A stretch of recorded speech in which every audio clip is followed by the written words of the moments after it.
Ашнакиевич Абадиев родился в 1906 году в селе Насыркорт. В 1924 он поступает в Северокавказскую кавалерийскую школу горских национальностей и успешно оканчивает ее через 3 года. В 1930 году его назначают командиром Ингушского кавалерийского взвода в городе Орджоникидзе, а 27 июня 1941 года попадает на фронт в чине майора заместителем тяжелотанкового полка под Смоленск. Когда формировался чечено-ингушский 255-й кавалерийский отдельный полк, то именно это было поручено японцу Абадиеву. Он первым формировал его и был первым командиром. Как прошел войну и выходил живым из очередного боя, какие задания от командиров получал. Дедушка японец часто рассказывал ей и братьям, вспоминает внучка ветерана Аза Абадиева. Много очень любил это рассказывать, и года эти были очень тяжелые, и служба была тогда тяжелая, потому что всего не хватало в советской армии тогда, конечно. Армия была не настолько технически оснащена, как немецкая армия, да, поэтому им приходилось... Победы доставались, наверное, путем смекалки, доставались победы благодаря мужеству личному.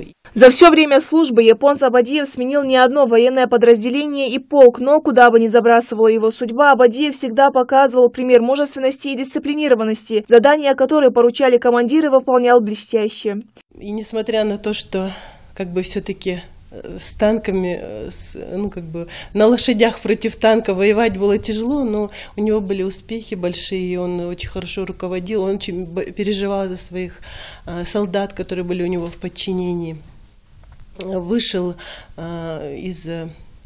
Выходил из окружения один раз в очень тяжелой борьбе, потеряв очень много солдат, но благодаря мужеству и стратегии против огромной танковой дивизии на 9 лошадях, вот он с 9 своими соратниками вышел из окружения, благодаря чему был удостоен правительственной награды. 12 июня 1942 год. Станция Константиновская Ставропольского края. Кавалерийская дивизия под командованием Абадиева получила приказ выступить против немецкой танковой дивизии. Это казалось невозможным, однако приказы не обсуждаются. В этом бою полегло больше половины дивизии. Уже будучи на пенсии после окончания войны, рассказывая своим родным или близким об этом сражении, он говорил, что именно эта битва стала одной из самых сложных и кровопролитных. В этом бою Абадиев получил несколько ранений. Упавшего от бессилия медсестры, которые искали выживших, сочли его мертвым. Абадиев выжил, а после того, как очнулся истекающей кровью, с трудом дополз до своей части.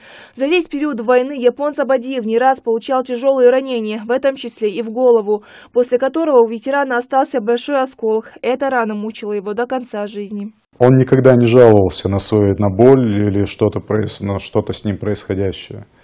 Но в голове у него был осколок, то есть его не смогли извлечь.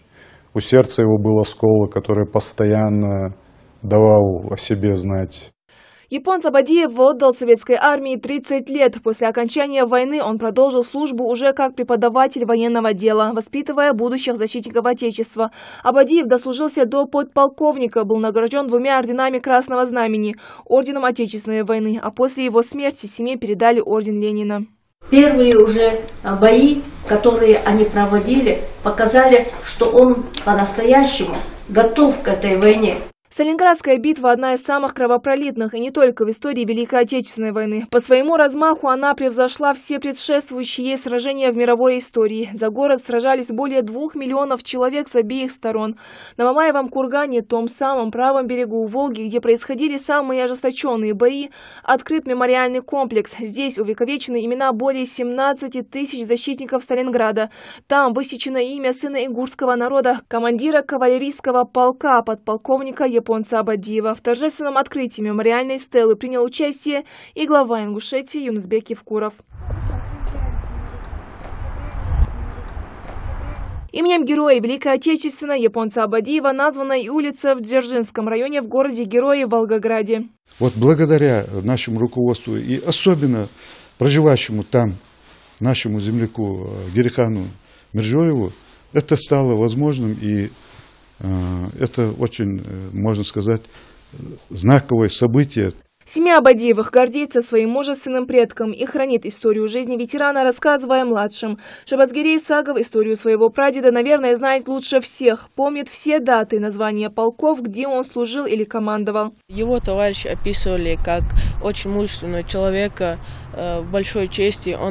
Они описывали его так, что он мог принять в трудную минуту решение, главное решение. Он много раз спасал жизни. Это такой человек, на которого нужно равняться. Шабазгерей готовится принять участие в шествии бессмертного полка, с гордостью пронести портрет деда и рассказать историю героя Великой Отечественной японца Абадиева. Больше всего Шабазгерей жалеет, что не застал прадедов живых. Индира Манкива, Майрбек Миржоев, Новости 24.